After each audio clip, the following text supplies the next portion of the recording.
नमस्कार, अनलाइन खबरमा स्वागत गर्न चाहन्छु। म रोयल आचार्य। कोरोना भाइरसका कारण यति बेला समग्र अर्थतन्त्रमा असर परेको छ। करिब 3 महिना देशमा पूर्ण लकडाउन भयो। यति बेला लकडाउन केही सहज भएको छ, तर पनि उद्योग व्यवसायहरू फुल फेजमा सञ्चालन हुन सकेका छैनन्। कोभिड-19 को असरपछि यति बेला उद्योग व्यवसायहरू कसरी सञ्चालन भइरहेका छन् अनि सरकारले घोषणा गरेको पीपीपी मोडलमा सरकारी उद्योग व्यवसायहरू सञ्चालनमा गर्ने योजना कहाँ पुगेको छ? आज हामी यिनै विषयमा केन्द्रित रहेर कुराकानी गर्दैछौँ। आज कुराकानीका लागि हामीसँग हुनुहुन्छ उद्योग वाणिज्य तथा आपूर्ति राज्य मन्त्री मोतीलाल दुगड। आउनुहोस् मन्त्रीज्यूलाई स्वागत गरौँ। मन्त्रीज्यू, स्वागत छ कार्यक्रममा। Thank you. तपाईले उद्योग वाणिज्य तथा आपूर्ति राज्य मन्त्रीको रूपमा कार्यभार सम्हाल्नु भएको करिब 8 महिना पुग्नै लागेको छ। एउटा उद्योगीको रूपमा काम गरिरहँदा र मन्त्रीको रूपमा जिम्मेवारी सम्हाल्दाखेरि सरकारी काम कारबाहीमा कतिको फरक पाउनुभयो? अब यो मभन्दा पनि यो कुरा चाहिँ तपाईले अन्य उद्योगी व्यवसायहरूसँग सोध्दा अलिकति उनीहरूले राम्रो कुरा भन्छ तपाईहरुलाई।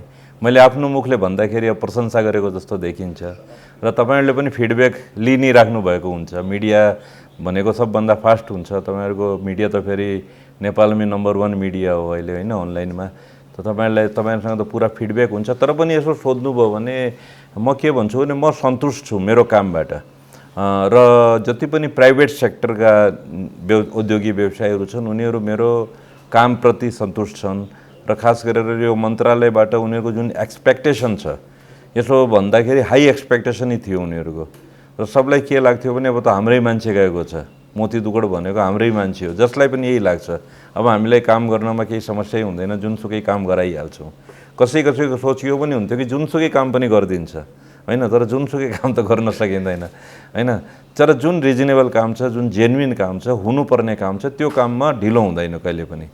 यो मन्त्रालयको जिम्मेवारी सम्हाल्दै गर्दाखेरि चाहिँ हजुर उद्योगी व्यवसाय भनेका सरकारका ज्वाइँ हुन्, रेड कार्पेटले स्वागत गर्नुपर्छ भन्नु भएको थियो। अहिले उद्योगी व्यवसायहरूले त्यो महसुस गर्न पाए ज्वाइँ भनेर? एकदम पाइराखेको छ। अहिले जस्तो आउँछन् यहाँ, दैनिक आउँछ, मेरो त भिडै हुन्छ यहाँ प्राय। उद्योगी व्यवसायी र उनीहरूका कर्मचारीहरू पनि, उनीहरूका वकिलहरू पनि, कन्सल्टेन्टहरू पनि, इन्जिनियरहरू पनि, फरेन डेलिगेट्सहरू पनि, ब्युरोक्रेट्सहरू, अरू मन्त्रालयका मन्त्रीहरू पनि, सबैजनासँग हाम्रो भेटघाट हुन्छ, आइरहन्छन्, छलफल हुन्छ। प्राय सबैले एउटै कुरा भन्छ कि मन्त्रालयले गर्नुपर्ने जुन पर्फर्मेन्स छ त्यो पर्फर्मेन्स सही रूपमा देखिएको छ अहिले। किनभने अहिले अब एउटा च्यालेन्जको टाइम हो। हामी जबदेखि मन्त्री बनेका छौँ विभिन्न किसिमको हामीले चुनौतीहरूको सामना गर्नु परेछ। धेरै किसिमको च्यालेन्जेसहरू हाम्रो अगाडि आएको छ। त यो सब हेर्दाखेरि काम गर्न त्यति सजिलो छैन। फेरि यो एकदमै स्ट्रङ मन्त्रालय हो यो। यसमा अब तपाईको उद्योग पनि छ, वाणिज्य पनि छ, आपूर्ति पनि छ। यो सबै चिजलाई समेटेर तपाईलाई सबैलाई सन्तुष्ट गर्नु, खुसी गर्नु भनेको मामुली छैन। फेरि आएर यो 5 महिनादेखि जुन यो पेन्डेमिकको जुन एउटा यो ठुलो सङ्कटको समय छ, फेरि यो अहिले आएर तपाईलाई यो बाढी पहिरोको समस्या पनि आएको छ। यस्तो अवस्थामा उद्योगहरू चलाउनु, उद्योगहरूलाई सुविधा दिनु, उद्योगहरूको कच्चा मालको व्यवस्था गरिदिनु, बजारको व्यवस्था गरिदिनु, उनीहरूलाई राहत दिने काम गर्नु। फेरि जनतालाई अब आपूर्तिको एउटा ठुलो समस्या हुन्छ, घरमा बस्नुपर्छ, हैन। यो लकडाउनमा चाहिँ घरबाट बाहिर निस्कन पाउँदैन उनीहरू। यस्तो अवस्थामा चाहिँ अब कुनै पनि वस्तुको अभाव हुन दिनु भएन र त्योभन्दा पनि महत्त्वपूर्ण छ ब्ल्याक मार्केटिङ हुन दिनु भएन, कुनै पनि वस्तुको मूल्य वृद्धि हुन दिनु भएन। यसमा हामीहरू एकदम सेन्सिटिभ, हामी संवेदनशील भएर हामी लाग्यौँ र अहिलेको हाम्रो फिडब्याकको अनुसार कुनै पनि वस्तुको अभाव भएन। 2-4-5 दिन चाहिँ सुरुमा चाहिँ पेट्रोल यो हाम्रो ग्यास सिलिन्डरको अभाव देखिएको थियो, तर त्यो पनि हामी छिटै त्यसलाई पनि समाधान गऱ्यौँ। त्यसपछि हाम्रो ग्यास सिलिन्डरदेखि लिएर तपाईको अत्यावश्यक खाद्य वस्तुदेखि लिएर पेट्रोलियम प्रोडक्ट्सदेखि लिएर तपाईको औषधिहरूदेखि लिएर सेनिटाइजर, ग्लभ्सहरू, मास्कहरू, कुनै वस्तुको पनि हामीले अभाव हुन दिएनौँ। यो हाम्रो लागि एउटा गर्वको विषय हो र यो किन हुन सक्यो भने हाम्रो इच्छा शक्तिमा भर पर्दो रहेछ। कुनै पनि काम मान्छेहरूले विल पावर राम्रो भयो भने, सेल्फ कन्फिडेन्स छ भने र हामी ट्रान्सपेरेन्ट छौँ भने कुनै पनि काम असम्भव छैन। यो काम हामीले यस्तो क्राइसिसको टाइममा पनि हामी उद्योगहरू चलाउन भन्यौँ हामी। जबकि ट्रान्सपोर्ट चलिरहेको छैन त्यति बेलामा हामी सप्लाईको चेन टुट्न दिएनौँ र मान्छेहरू बाहिर निस्किन पाउँदैन। यस्तो अवस्थामा हामी घर घरमा डेलिभरी गरायौँ। र काठमाडौँ र अरू ठुलो सहरमा मात्रै होइन, हामी गाउँ गाउँमा हामी होम डेलिभरीको व्यवस्था पनि गरायौँ। त्यो बाहेक एउटा त्योभन्दा पनि एउटा अझ महत्त्वपूर्ण विषय छ तपाईँको राहत वितरण। राहत वितरण भनेको सम्माननीय प्रधानमन्त्रीजीको एउटा हामीलाई स्पेसल निर्देशन थियो र खास गरी मलाई उहाँको एकदम निर्देशन थियो, तिम्रो जिम्मामा यो काम छ र एकजना नेपाली पनि एक रात पनि एक दिन पनि भोको बस्नु हुँदैन। यो व्यवस्था कसरी गर्न सकिन्छ? अब यो एकातिर हाम्रो सबैको रोजगारी गुमेको छ होइन, अर्कोतिर हाम्रो मान्छेहरूको आउने जाने व्यवस्था छैन।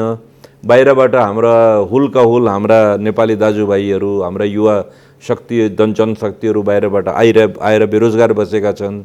डेली कमाएर खाने मान्छेहरूको कमाइको साधन छैन होइन। डेली निर्माणको काम गर्नेदेखि लिएर गाडा चलाउने, रिक्सा चलाउने, तपाईँको ट्याक्सी चलाउनेहरूदेखि लिएर डेली काम गर्नेहरूको अहिले कमाइको पनि साधनहरू गुमेको छ। यस्तो अवस्थामा अब भोकै बस्छन्, किनभने उनीहरूले दैनिक उनीहरूले जीविकोपार्जन गरेर त्यसैबाट आफ्नो परिवारको पेट पाल्ने हुन्छ। अब अहिले त काम छैन, 5 महिनादेखि त छैन, त उनीहरूलाई एक दिन पनि भोको बस्न दिनु भएन। यसमा हामीले राहत सामग्रीहरूको व्यवस्था गरेका छौँ। सरकारले अब तपाईँको स्थानीय तहसँग, स्थानीय निकायसँग समन्वय गरेर, प्रदेश सरकारसँग समन्वय गरेर, विभिन्न सङ्घ संस्थाहरूसँग समन्वय गरेर हामीले घर घरमा टोल टोलमा हामीले लगतहरू राखेर यो राहत सामग्रीहरू वितरण गराएको छौँ। नेपालभरि दुर्गम क्षेत्रसम्ममा हामीले राहत सामग्री वितरण गराइरहेको छौँ अहिले। त यो एउटा चाहिँ यो मन्त्रालयले एउटा गरेको काममा हामीलाई सन्तुष्टि छ कि हामीले यो काम गर्न सक्यौँ। अब हाम्रा ब्युरोक्रेट्सहरूको काम गर्ने पनि हाम्रो जुन एउटा पुरानो परम्परागत शैली थियो त्यसमा पनि धेरै परिवर्तन तपाईँहरूले हेर्नुहुन्छ। धेरै सहयोगी छ, हाम्रो कर्मचारी वर्ग पनि धेरै सहयोगी छ। हाम्रो एउटा मान्यता के छ भने एउटा पनि निजी क्षेत्रको काम एक दिन पनि बिना कारण अड्किनु हुँदैन। पहिले एउटा फाइल जुन एक दिनमा 2 दिनमा हुने काम 15 दिन 20 दिन 1 महिनासम्म अड्किन्थ्यो, यहाँ त्यो हुँदैन। अब त्यस्तो काम छैन। अब तपाईँहरू बुझ्नुहोस्, यहाँ तुरतको तुरत काम अगाडि बढ्छ, तुरतको तुरत रिजल्ट दिइन्छ। हुने काम चाहिँ एकै दिनमा हुन्छ, नहुने काम किन भएन भने स्पष्टीकरण दिनुपर्ने हुन्छ। त्यस्तो हामीले व्यवस्था गरेका छौँ। भइसक्यो, यो धेरै समयदेखि सुरु छ। तपाईँ हेर्नुहोस्, बुझ्नुहोस्। तपाईँ फेरि हामी आफै अनुगमन गर्छौँ, हामी आफै काम कस्तो भइरहेछ। हाम्रो त विभिन्न तपाईँको विभागहरू छ, कार्यालयहरू छ, गुणस्तर नापतोल छ, कम्पनी रजिस्ट्रार छ होइन, तपाईँको यो औषधि लिमिटेड छ, तपाईँको यो उद्योग विभाग छ, वाणिज्य विभाग छ, खाद्य संस्थानहरू छ, सल्ट ट्रेडिङहरू छ। हामी काममा चाहिँ एकदम तत्परता, हामी आफै अनुगमनमा जान्छौँ। इभन त म आफै बस्ने व्यवस्था अहिले यो कोरोनाले गर्दा हामी सकेनौँ, नत्र हामी आफै अब विभागमा म आफै बस्ने व्यवस्था गराउँदैछु। आफै एउटा चेम्बर म बनाएर हरेक विभागमा म केही समय आफै जान्छु। त्यो भएपछि एउटा चमत्कार जस्तो हुन्छ, किनभने काम गर्नै पर्छ। हेर्नुहोस्, काम आखिर हाम्रो क्लाइन्टको हो। हाम्रो क्लाइन्ट भनेको निजी क्षेत्र हो, प्राइभेट सेक्टर हो होइन। र प्राइभेट सेक्टरलाई समृद्ध गरेनौँ भने देश कसरी समृद्ध हुन्छ? प्राइभेट सेक्टर समृद्ध हुनु पऱ्यो। प्राइभेट सेक्टरलाई त हामी तपाईँहरू कमाउनुहोस् भनेर भन्नु पऱ्यो, त्यो कमाउने बाटो देखाउनु पऱ्यो उनीहरूलाई। उनीहरू हामीसँग सहयोग लिन आउँछ भने हामीले सहयोग गर्नु पऱ्यो। हाम्रो एउटै भनाइ छ, तपाईँहरू हाम्रो ज्वाइँ हुनुहुन्छ। मैले जहिले पनि भनेको छु, तपाईँहरूलाई हामी रेड कार्पेट उछाएर तपाईँलाई हामी स्वागत गर्छौँ। तर एउटा तपाईँ खालि एउटा राष्ट्र र राष्ट्रियतालाई सर्वोपरि राखेर तपाईँ जुनसुकै काम गर्नुहोस्।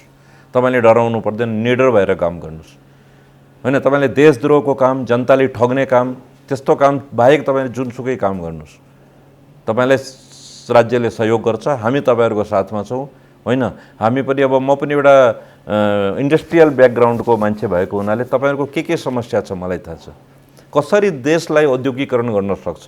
अब यत्रो ठुलो अनइम्प्लोइमेन्ट जेनेरेट हुन्छ देशमा, इम्प्लोइमेन्ट जेनेरेट कसरी गर्ने हो? हामी त्यतातिर जानको लागि हामीसँग एउटा स्पष्ट खाका हुनुपर्छ, भिजन हुनुपर्छ, ट्रान्सपेरेन्सी हुनुपर्छ हामीसँग होइन। यो देश भनेको त अब यो हाम्रो आउने जेनेरेसनहरूलाई यो देश त गरिब देश हो भनेर अब सुन्नु नपरोस्। त यो देशलाई अब गरिब रहन दिनु हुँदैन हामीहरूले। यति लामो समय लकडाउन भयो, हजुर, अघि हजुरले राहतको कुरा गर्नुभयो, तर अहिले पनि प्राइभेट सेक्टर चाहिँ सरकारले राहत ल्यायो भनेर सन्तुष्ट हुन सकेको अवस्था छैन। किन सन्तुष्ट हुन सकेन? अब हेर्नुहोस्, एउटा त कुरा के छ भने यसो हेर्दाखेरि अब जति दिए पनि सन्तुष्टि हुँदैन। तर सरकारको आफ्नो एउटा लिमिटेसन छ होइन। अब कहीँबाट पनि राजस्व आइराखेको छैन राजस्व एकदम न्यून भइसक्यो, रेमिटेन्स एकदम बन्द भइसक्यो, एक्सपोर्ट भइरहेको छैन, फोरेन करेन्सीको अभाव छ होइन, सरकारलाई कहीँबाट पनि राजस्व आइरहेको छैन। यस्तो अवस्थामा पनि अब राहत प्याकेजमा तपाईँ हेर्नुहोस्, हामीहरूले ट्याक्स जुन छ सरकारलाई तिर्नुपर्ने विभिन्न किसिमका ट्याक्सहरू छन् होइन, भ्याटहरू छ, एक्साइजहरू छ, त्यसको समय अवधि त अब लकडाउन खुलेको पनि 1 महिनापछि तिर्नलाई सरकारले भनेकै हो होइन। त्यसपछि तपाईँको ब्याङ्कको ब्याजहरू चाहिँ अब असाढ मसादमा तिर्नुपर्ने थियो। असाढ मसादमा तिर्न नसक्ने यदि कोही वाजिब रिजनेबल कोही रिजन कसैले देखाउँछ भने त्यसलाई अझ 3 महिना समय भर्खर राष्ट्र ब्याङ्कले दिएको छ। कर्जाको व्यवस्था गरिरहेको छ, तपाईँको एकदमै सस्तो ब्याज दरमा तपाईँलाई अहिले तपाईँले भनौँ 10-12% ब्याजमा लोन लिनुभएछ भने त्यसलाई 5% पनि राष्ट्र ब्याङ्कबाट पुनर्कर्जाको व्यवस्था गरिरहेको छ। तपाईँले अहिले तिरिराख्नु भएको ब्याजमा 2% छुट पनि सरकारले गराएको छ होइन। अब तपाईँको बिजुलीमा अहिले तपाईँले बिजुलीको बिल तिर्नु पर्दैन, बिजुलीको डिमान्ड चार्ज तपाईँले तिर्नु पर्दैन होइन। तपाईँले राति बिजुली तपाईँले कन्ज्युम गर्दाखेरि नाइटको टाइममा तपाईँले बिजुलीको 50% तपाईँले महसुलमा छुट पाउनुहुन्छ। यस्तै किसिमका एवं किसिमका तपाईँले राहतहरू दिएका छ। र अहिलेको बजेटमा पनि कच्चा माल उद्योग नेपालमा आत्मनिर्भर भएका उद्योगहरूको कच्चा मालमा एक त भन्सार घटाइएको छ, त्यस्तै तयारी वस्तुको भन्सार महसुल जुन भारत र अन्य मुलुकबाट आउँछ त्यसमा बढाइएको छ, जसबाट कि यहाँका उद्योगहरू सस्टेन गर्न सकोस्, सर्भाइभ गर्न सकोस्। त्यो एउटा पोलिसी मार्फत हामी जाँदैछौँ। तपाईँको अर्को एजेन्डा भनेको चाहिँ पब्लिक प्राइभेट पार्टनरसिप हो। सरकारी उद्योगहरूलाई चाहिँ पिपिपी मोडलमा सञ्चालन गर्ने भन्ने एजेन्डा लिएर आउनु भएको थियो। यो पिपिपी मोडल किन उपयुक्त देख्नुभयो? अब हेर्नुहोस्, हामीसँग अहिले 2टा फिल्डमा काम गर्नुपर्ने आवश्यकता छ। नेपाललाई यदि साँच्चै हामी समृद्ध बनाउनु छ, नेपालमा इन्डस्ट्रियलाइजेसन एउटा चमत्कारिक रूपमा भनौँ न, एउटा यो रिभोल्युसन क्रान्ति ल्याउनु छ भने, औद्योगिक क्रान्ति ल्याउनु छ भने हामीले 2-3 चरणमा हामीले 2-3 स्टेपमा काम गर्नुपर्छ। पहिलो स्टेप जुन निजी क्षेत्रका रुग्ण उद्योगहरू छन्, सिक युनिटहरू, तिनीहरूलाई फेरि हामी रिभाइभ गर्नुपर्छ। जसमा हामी काम सुरु गरिसकेका छौँ। जस्तो रेडिमेड गार्मेन्ट कोही समयमा बुम थियो, यहाँबाट रेडिमेड गार्मेन्ट कति जान्थ्यो, अब सबै बन्द भएर अहिले त्यत्तिकै धराशायी भएर राखिरहेछन्। तिनीहरूलाई पुनर्जीवित गर्नको लागि अहिले सरकारले प्रयास सुरु गरिसकेका छ। हामीले 2 चरणमा US गभर्मेन्टमा कुरा पनि गरिसकेका छौँ। त्यस्तै अन्य उद्योगहरू पनि छन् जो कि विभिन्न कारणहरूले, मार्केटको अभावले गर्दा, कच्चा मालको अभावले गर्दा, म्यानेजमेन्टको अभावले गर्दा, लेबर स्ट्राइकहरूले गर्दा, पैसाको पुँजीको अभावले गर्दा धेरै उद्योगहरू निजी क्षेत्रका बन्छन्। तिनीहरूलाई कसरी सञ्चालन हुनसक्छ, हामी सम्बन्धित उद्योगीहरूसँग र तिनीहरूको छाता सङ्गठनहरूसँग अहिले हामी छलफल गरिरहेछौँ। अर्कोतिर तपाईँले सोध्नुभयो संस्थानहरू, जुन सरकारी संस्थान 30-40 वटा सरकारी संस्थानहरू छन्, यिनीहरू अलमोस्ट तपाईँको बन्द छ र जुन 5-10% चलिरहेछ त्यो ठुलो घाटामा चलिरहेछ अहिले। त यसको मैले पुरा स्टडी गरेँ, सर्वे गरेँ। यो हेर्दाखेरि के छ भने मिसम्यानेजमेन्टले गर्दा यिनीहरू सबै हाम्रो त्यो भएको छ। अब सरकारले यो उद्योगहरू चलाउन सक्दैन भन्ने एउटा निश्चित प्राय भइसकेको छ। मेरो एउटा मान्यता के छ भने यो उद्योगहरूलाई प्राइभेट सेक्टरलाई बेच्नु पनि हुँदैन र लिजमा पनि दिनु हुँदैन। हाम्रो कमी के रह्यो भने हाम्रो म्यानेजमेन्टको कमी रह्यो। जहिले पनि प्रोफेसनल म्यानेजमेन्ट भएपछि कुनै पनि उद्योग, कुनै पनि प्रतिष्ठान, कुनै पनि संस्थान चलिहाल्छ, प्रफिटमा आउँछ। अब यसमा प्रोफेसनल म्यानेजमेन्टको लागि हामीहरूले प्राइभेट सेक्टरसँग हामीले पार्टनरसिप गर्ने हो। अब यो पार्टनरसिप गऱ्यौँ भने के हुन्छ भने प्राइभेट सेक्टरको आफ्नो इन्ट्रेस्ट रहन्छ, उनीहरूको अनुभव छ, भिजन छ, मार्केट छ, अनि हामीहरूको गभर्मेन्टको अहिलेसम्मको लगानी छ। त्यो पिपिपी मोडलमा हामी जाने एउटा प्लान गरिरहेका छौँ। यसमा सबै उद्योगहरू जति छ, जुन उद्योग चल्न सक्दैन, जस्तो भनौँ अब तपाईँको गोरखकाली रबर उद्योग छ सरकारको, यो चाहिँ अब यसको मसिनहरू एकदम जीर्ण भइसकेको छ। त्यहाँ कि त अर्को हामीले मसिनहरू लगाएर हाम्रो 2टा ठुलो टायर कम्पनीहरूसँग कुरा भइरहेछ इन्डियाको अहिले, तिनीहरूसँग कुरा गर्ने या त्यहाँ अर्को उद्योग ल्याउने। अब जनकपुर चुरोट कारखानामा चुरोटकै फ्याक्ट्री लगाउने या अरू कुनै उद्योग पनि ल्याउन सकिन्छ। यत्रो ठुलो अथाह सम्पत्ति छ, अथाह एसेट छ हाम्रो होइन। सिमेन्ट फ्याक्ट्रीहरूलाई हामी प्राइभेट सेक्टरको साथमा मिलेर प्रफिटमा ल्याउन सक्छौँ। अब विराटनगर जुट मिल चल्न सक्दैन किनभने अब जुटको अब समय बिस्तारै कम भइरहेछ। अब त्यहाँको मेसिनहरू पनि एकदम पुरानो जीर्ण अवस्थामा छ। त्यहाँ अब अरू हामीले इन्डस्ट्रियल स्टेटहरू, इन्डस्ट्रियल पार्क ल्याउने, म्युजियम बनाउने र वेयर हाउसेसहरू बनाएर त्यहाँ एउटा कमाउने एउटा ठाउँ बनाउने हो त्यसलाई पनि। यसको लागि हामी अब जस्तो हाम्रो नेपाल ओजी लिमिटेड छ रोयल ड्रग, त्यसलाई पनि अब नयाँ कम्पनीहरूसँग हाम्रो कुरा भइरहेछ अहिले चलाउनको लागि। वीरगन्ज चिनी मिल छ, हेटौडा कपडा उद्योग छ, तपाईँको बुटवल धागो कारखाना, यस्तो अनेक छ, कृषि औजार कारखानाहरू छन्। यो उद्योगहरूलाई चलाउनको लागि हामीहरू एउटा ठुलो स्ट्राटेजीमा गइरहेछौँ अहिले। यो काम अगाडि बढिसकेका छ, विज्ञहरूसँग सल्लाह लिनेदेखि लिएर प्रस्तावहरू पनि आइसक्यो, विभिन्न उद्योगीहरूको प्रस्ताव पनि हामीसँग आइसकेका छ। यो प्रस्तावमा हाम्रो एउटा कन्डिसनको कुरा गर्दाखेरि के कन्डिसन हुन्छ भने अबको जति लगानी हुन्छ त्यो सम्पूर्ण लगानी निजी क्षेत्रको हुन्छ। सम्पूर्ण लगानी, सम्पूर्ण अब इन्भेस्टमेन्ट गभर्मेन्टले एक पैसा पनि अब लगाउँदैन। गभर्मेन्टको जे अहिलेको इन्फ्रास्ट्रक्चर छ द्याट इज गभर्मेन्ट इक्विटी। तपाईलाई चाहिँ यो पीपीपी मोडलको कुरा उठाउँदै गर्दाखेरि निजी क्षेत्रको लागि, निजी क्षेत्रलाई पोस्नको लागि मन्त्रीले कुरा उठायो भन्ने आरोप पनि छ। होइन, राम्रो छ, मलाई केही आरोपमा केही फरक पर्दैन। निजी क्षेत्रलाई त पोस्नै पर्छ पहिलो कुरा। तर निजी क्षेत्र भन्दा पनि हाम्रो जुन यो इन्डस्ट्रीहरू जुन अहिले जुन घाटामा गइरहेछ होइन, तिनीहरूलाई पोस्नु परेन। मलाई एउटा कुरा भनौँ, मलाई मेरो विरोधमा यदि केही कुरा नेगेटिभ कुरा आउँछ भने मलाई फरक पर्दैन। किन पनि कुनै पनि फरक मलाई किन पर्दैन भने म एकदम ट्रान्सपेरेन्ट मान्छे हो। निजी क्षेत्र भनेको त सबै मेरो दाजुभाइ होइन नि। तर एउटा कुरा भन्नुहोस्, यिनीहरूलाई कि हामी सड्न नदिउँ। हाम्रो यत्रो अथाह सम्पत्तिहरू हाम्रो उद्योगहरूको छ, मसिनहरू जर्जर भइसक्यो, लेबरहरूलाई दिनलाई पैसा छैन सरकारसँग होइन, अनि तपाईँको जग्गाहरू कब्जा गरेर बसिसकेका छ मान्छेहरू, सुकुम्बासीहरू बसिसकेका छन्। यिनीहरूलाई हामी यस्तै जान दिने कि यिनीहरूलाई फेरि चलाउने। यो यदि चल्न सक्यो भने एउटा ठुलो मेसेज के जान्छ भने गभर्मेन्टले आफ्नो उद्योग सञ्चालन पनि गर्न सक्छ। एउटा मेसेज छ, सरकारले आफ्नो उद्योग त चलाउन सकेन, अरूलाई के चलाउन दिन्छ होइन। फेरि अर्को कुरा यसमा प्रफिट आउँदछ सरकारलाई। निजी क्षेत्रलाई पोस्ने हो भने निजी क्षेत्रलाई पनि त केही एट्र्याक्सन दिनुपर्छ। 50% कमाइ उनीहरूले लान्छ, 50% सरकारलाई दिन्छ। कति फाइदा हुन्छ भन्ने कुराको विश्लेषण चाहिँ गर्नुभएको छ। यो हामीले के छ भने अब हामी सेयरको रेसियो हेर्छौँ। अब गभर्मेन्टको इक्विटी यति छ, उनीहरूको लगानी कति छ त्यो हेरेर अब 50% हुनसक्छ, 60-40 हुनसक्छ, 30-70 हुनसक्छ, 35-65 हुनसक्छ, या 50-50 पनि हुनसक्छ। त्यो रेसियो त अब त्यहाँ विश्लेषण गरिन्छ, लगानीको एउटा स्टेटस मोडल देखिन्छ। त्यो सब हेरेपछि कुन रूपमा हामी जाने हो, कसरी जाने हो। तर एउटा कुरा जुन तपाईँले भन्नुभयो कि यो उद्योगीहरूलाई पोस्ने काम भइरहेछ, ठिक छ, पोस्ने काममा घाटा कहाँ छ भन्नुहोस् न। उनीहरू समृद्ध भयो भने पनि ट्याक्स त दिन्छ नै उनीहरू पनि होइन। अनि सरकारको संस्थानहरू चल्यो भने के प्रब्लम छ? एउटा फ्याक्ट्रीले, सरकारको एउटा संस्थानले करोडौँ रुपियाँ घाटा सालमा दिन्छ होइन। कर्मचारीहरूलाई पैसा दिनको लागि अभाव छ, हामीसँग गाह्रो छ। यस्तो अवस्थामा त्यही संस्थानले हामीलाई 50 करोड रुपियाँ फाइदा यदि सालमा दिन्छ भने, या कसैले 100 करोड दिन्छ, या कसैले 25 करोड दिन्छ भने, बोल्नेले बोलिरहोस् नि, हामीलाई के फरक पर्छ? सुन्नुहोस्, अब नयाँ सोच ल्याउनु पर्छ। रोयलजी, एउटा कुरा तपाईँ क्लियर बुझ्नुहोस्, अब नयाँ सोचको साथ अगाडि बढ्नुपर्छ। हामीले परम्परागत सोच हटाउनुपर्छ होइन। यदि हामी यो कुर्सीमा बसेका छौँ भने हामीसँग भिजन हुनुपर्छ, विल पावर हुनुपर्छ, सेल्फ कन्फिडेन्स हुनुपर्छ, अनि मात्र यो देश बन्छ। यो देशलाई बनाउनको लागि हामी अब कसैले आलोचना गर्छ होइन, कसैले आन्दोलन गर्छ, कसैले क्रिटिसाइज गर्छ, डराउनु हुँदैन।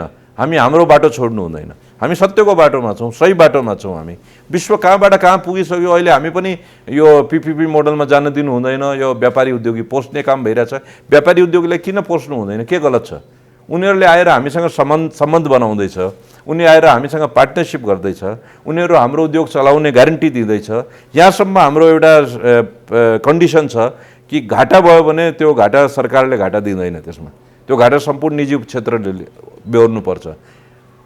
गभर्मेन्ट भनेको घाटा बेहोरेर चाहिँ पीपीपी मोडलमा लगानी गर्नको लागि निजी क्षेत्र तयार हुन्छन् त? छन् त, मसँग प्रपोजल छ, आई क्यान सो यु। मसँग प्रपोजल छ। फाइदामा मात्रै सरकार जान्छ, घाटामा सरकार जाँदैन। अर्को एउटा फिक्स लिज पनि दिन्छ। फाइदा घाटा जे भए पनि एउटा फिक्स लिज त सरकारले पाउँछ। त यो मोडल मसँग 50औं मसँग प्रपोजल आइसकेका छन्। यस्ता यहाँ होडबाजी चलिरहेछ, हामी गर्छौँ यो कामहरू। यो चमत्कार हुन्छ, हेर्नुहोस्। पब्लिकले सपोर्ट गर्नु पर्यो र क्रिटिसाइज गर्नेहरूले चाहिँ केही दिन हेर्न म अनुरोध गर्छु। केही दिन हेरेपछि यदि तपाईँलाई लाग्छ भने मलाई भ्रष्टाचारको या व्यापारी उद्योगीलाई पोसेको भनेर तपाईँ कुनै पनि चिजमा मलाई जुनसुकै सजाय पनि दिनु होला, म तयार छु त्यसको लागि। तर काम गर्न दिनुहोस्, काम गर्न नरोक्नुहोस्। अब धेरै भइसक्यो। अब हामी यो बिना मतलबको यो हामी के भन्छ यो क्रिटिसाइज र यो क्रिटिसिजम र यो विभिन्न किसिमको जुन हाम्रो यो पुरानो परम्परागत एउटा छ नि, कुर्सीमा आएर बस्न बित्तिकै यो मन्त्रीले त पक्कै आफ्नो र आफ्नो साथीहरूको काम मात्रै गर्छ भन्ने एउटा जुन एउटा हाम्रो सोच छ, त्यो सोचमा परिवर्तन गर्नु पर्यो।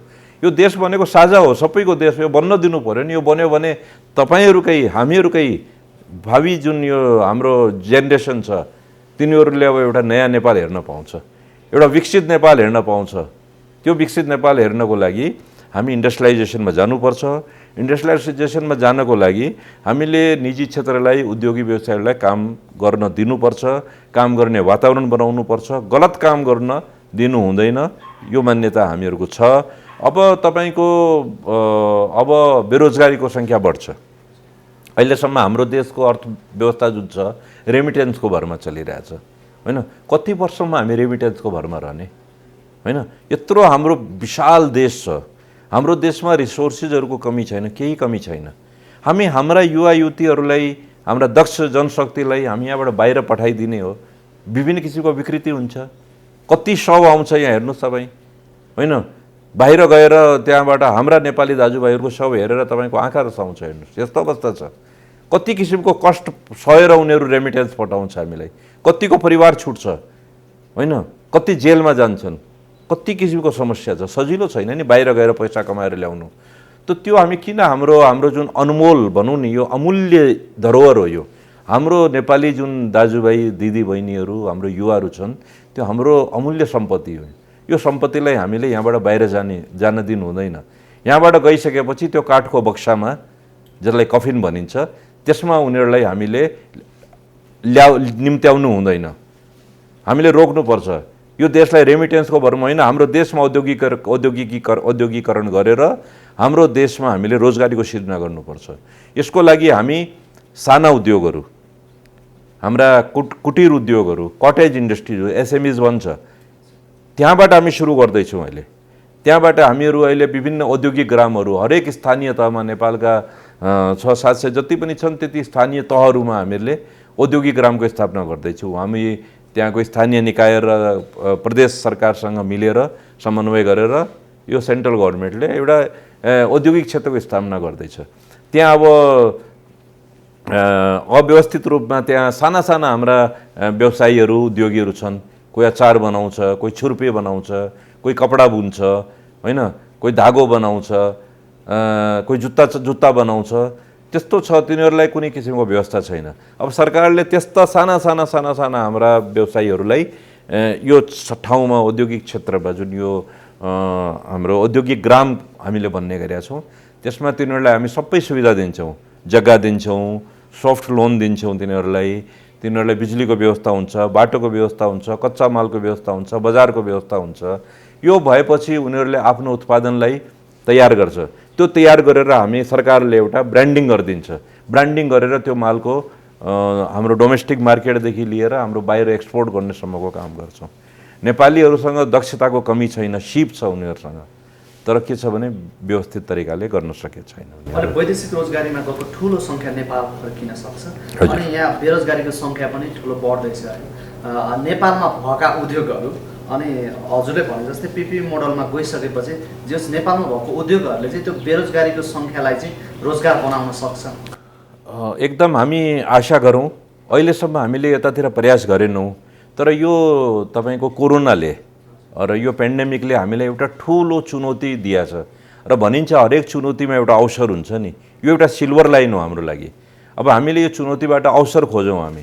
अब हामी काम गर्ने तरिका परिवर्तन गरौँ। हामी रेमिटेन्सको भरमा होइन, अब हामी यहाँ बाहिरका नागरिकहरूलाई बोलाएर हामी काम दिउँ, यहाँ हामी रोजगारी दिउँ बाहिरकालाई पनि। यस्तो अवस्था आउन सक्छ। यहाँ नेपालमा कमी केही छैन। अब हामीहरूले यहाँ त्यसको लागि मैले अघि भने तपाईँलाई, हामी यो कोटेज इन्डस्ट्रीहरू, साना उद्योगहरूलाई, मझौला उद्योगहरूलाई, कुटीर उद्योगहरूलाई हामीहरूले अब नयाँ तरिकाले व्यवस्थापन गर्न गइरहेको छ। यसबाट तपाईँ रोजगारी हुन्छ। फेरि हामी कृषिमा आधुनिकीकरणको अहिले एउटा नयाँ ठुलो रूपमा हामी काम गरिरहेछौँ। कृषि वस्तुहरू, कृषिमा हामी आत्मनिर्भर हुने कोसिस गरिरहेछौँ। कृषि पैदावारमा आत्मनिर्भर हुनु बित्तिकै 50 लाखले नयाँ रोजगारी पाउँछ। त्यो बाहेक अब मैले अघि भने सिक युनिटहरूलाई हामी रिभाइभ गर्ने त्यो पनि एउटा प्लान छ हाम्रो। साथै हाम्रो संस्थानहरूलाई हामी प्रफिटमा ल्याउन सक्यौँ भने फेरि एउटा नयाँ रोजगारीको अवसर प्राप्त हुन्छ। अर्को मेरो एउटा महत्त्वपूर्ण मेरो विषय के छ भने हामी दुई चिजमा हामी आत्मनिर्भर बन्नुपर्छ। एउटा छ शिक्षा, एउटा स्वास्थ्य। शिक्षा र स्वास्थ्यमा हाम्रो ठुलो मात्रामा हाम्रो फरेन करेन्सी यहाँबाट बाहिरिन्छ। त शिक्षा हामी क्वालिटी एजुकेसन यहाँ किन दिन सक्दैनौँ नेपालमा? होइन, हामी बाहिरका ठुल्ठुला जुन युनिभर्सिटीहरूसँग हामी एफिलिएसन गरेर यहाँ ल्याउन सक्छौँ। हामी ठुल्ठुला जुन चिकित्सा तपाईँको हस्पिटलहरू, विश्वविख्यात हस्पिटलहरू यहाँ ल्याएर हामी यहाँ चिकित्सा दिन सक्छौँ। हामी त्यो सब दियौँ भने त हामी आत्मनिर्भर हुन्छौँ। यहाँ रोजगारीको सृजना हुन्छ। हाम्रा यहाँका कुनै किसिमको पनि बिरामी कोही छ भने हाम्रो नेपाली नागरिक यहाँबाट बाहिर जानु पर्दैन। हाम्रो करेन्सी यहाँबाट बाहिर जाँदैन। बाहिरका व्यक्तिहरू यहाँ आएर चिकित्सा गराओस् या पढ्न आओस्, त्यो वातावरण हामी बनाउनुपर्छ। त्यो हामी गर्न सक्छौँ, सम्भव छ सबै चिज। तर त्यसको पछाडि फेरि त्यही आउँछ कि मन्त्रीले त, सरकारले त फेरि पोस्यो, उद्योगी व्यवसायीलाई पोस्ने काम गर्यो, होइन, उसले डक्टरहरूलाई पोस्ने काम गर्यो, अस्पतालहरूलाई पोस्ने काम गर्यो। हामी यो क्रिटिसिजमको भावना अब त्यागिदिउँ। अब हामी नेरो माइन्ड नभएर ब्रोड माइन्ड भएर काम गरौँ। यो देश यदि सफल भयो भने, यो देश यदि विकसित भयो भने, यो देश यदि सम्पन्न र समृद्ध भयो भने फाइदा कसलाई हुन्छ? हाम्रो आउने जेनेरेसनलाई हुन्छ। सरकारलाई मात्रै हुँदैन, मलाई मात्रै हुँदैन, तपाईँलाई मात्रै हुँदैन, सबैलाई फाइदा हुने हो नि। हामी गर्वको साथ भन्न सक्छौँ हामी नेपाली हौँ। आज पनि हामी गर्वको साथ भन्छौँ। तर हामी त्यसको पछाडि हामीले के सुन्नुपर्छ भने नेपाल गरिब हो। हामी किन गरिब हौँ त्यसको विश्लेषण गरौँ। हामी किन गरिब बन्नु पर्यो? हाम्रो मानसिकता मात्रै गरिब छ। हामी गरिब होइनौँ। हामी देशलाई, राष्ट्रलाई हामी प्रेम गर्छौँ। सबैले यो देश हाम्रो हो। देशमा कुनै किसिमको सङ्कट पर्यो भने सबै हामी एकजुट हुन्छौँ नि। यो देशप्रति सबलाई माया छ। यो देश बनाउनुपर्छ। अब अर्को एउटा म महत्त्वपूर्ण कुरा तपाईँलाई के भन्छु भने, देशमा यदि हामीले देशलाई समृद्ध गर्नु छ भने हामी अर्को दुई फ्याक्टरमा काम गर्दैछौँ। एउटा स्टार्टअप नेपालमा जाँदैछौँ। हामी नयाँ वस्तुहरूको उत्पादन गराउने यहाँ हामीसँग यति दक्ष, हामीसँग क्वालिफाइड हाम्रा युवा दक्ष जनशक्ति छन्। तिनीहरूलाई हामी फिर्ता यहाँ बोलाएर यहाँ हामीले नयाँ उत्पादनहरू गराउनुपर्छ। अहिले हामीले यहाँ तपाईँको कम्प्युटरदेखि लिएर तपाईँको भेन्टिलेटर, रोबोटहरू पनि हामीले उत्पादन सुरु गराएका छौँ। यहाँ त्यसको माग सुरु भइसकेको छ। यहाँको हस्पिटलमा पनि र बाहिर एक्सपोर्टको पनि हामीसँग अर्डरहरू उनीहरूसँग आइसकेको छ। सरकारले समन्वय गरेर, सहयोग गरेर उनीहरूलाई अगाडि बढाउने काम सुरु गरिसकेको छ। त्यस्तै किसिमले एउटा हामी इन्ट्रोडक्टरी नेपालमा जाँदैछौँ। जुन उद्योग नेपालमा छँदै छैन त्यो उद्योगलाई अब नेपालमा पनि त्यो वस्तु उत्पादन गर्न लगाउँछौँ। जस्तो तपाईँ हेर्नुहोस्, एउटा नेपालमा एउटा निडल सियो हुन्छ नि, सियो पनि नेपालमा बन्दैन। कति आश्चर्यको कुरो। हामी ठुल्ठुलो कुरा मात्रै गर्न जानेका छौँ। हामी क्रिटिसाइज मात्रै गर्न जानेका छौँ। त हाम्रो सोच ठुलो हुनु पर्यो। अब आज अरू कन्ट्रीहरू हेर्नुहोस् जो डेभलप भइरहेका छ या डेभलप हुनतिर अग्रसर छ, त्यहाँ अब एउटै कुरा छ, काम गर्नु छ, काम बाहेक केही गर्नु छैन। सबै काम गर्नतिर लागिरहेका छन्। हामी पनि काम गरौँ। हाम्रो देशमा बटन बनाउने नै उद्योग छैन। हाम्रो देशमा हामी आत्मनिर्भर छैनौँ धेरै वस्तुहरूमा। त्यो बाहिरबाट ल्याउनु पर्छ। हामी किन बनाउन सक्दैनौँ? एउटा सियोको कारखाना यहाँ खोल्न सकिँदैन, एउटा स्क्रुड्राइभरको कारखाना यहाँ खोल्न सकिँदैन, यो काँचको गिलास यहाँ बन्दैन, हामी बनाउन सक्दैनौँ यहाँ। अनि हामी बनाएर एक्सपोर्ट पनि त गर्न सक्छौँ नि। हामीभन्दा सानो कन्ट्री छ ताइवान, जनसङ्ख्यामा पनि र भौगोलिक अवस्थामा पनि हामीभन्दा सानो छ। तर विश्वमा हरेक कन्ट्रीको हरेक सहरमा ताइवान प्रडक्टहरू देखिन्छ, ताइवानी प्रडक्ट। हामी किन पठाउन सक्दैनौँ? त्यसको लागि हामी गम्भीर हुनुपर्छ। हाम्रो सोचमा परिवर्तन हुनुपर्छ। हाम्रो मानसिकतामा परिवर्तन हुनुपर्छ। नेपाली भनेको कसैभन्दा पनि कम छैन। नेपालीहरू कर्मठ हुन्छन्, इमान्दार हुन्छन्, उनीहरूको सोच धेरै ठुलो हुन्छ। हामीसँग फेरि रिसोर्सेसको कमी छैन।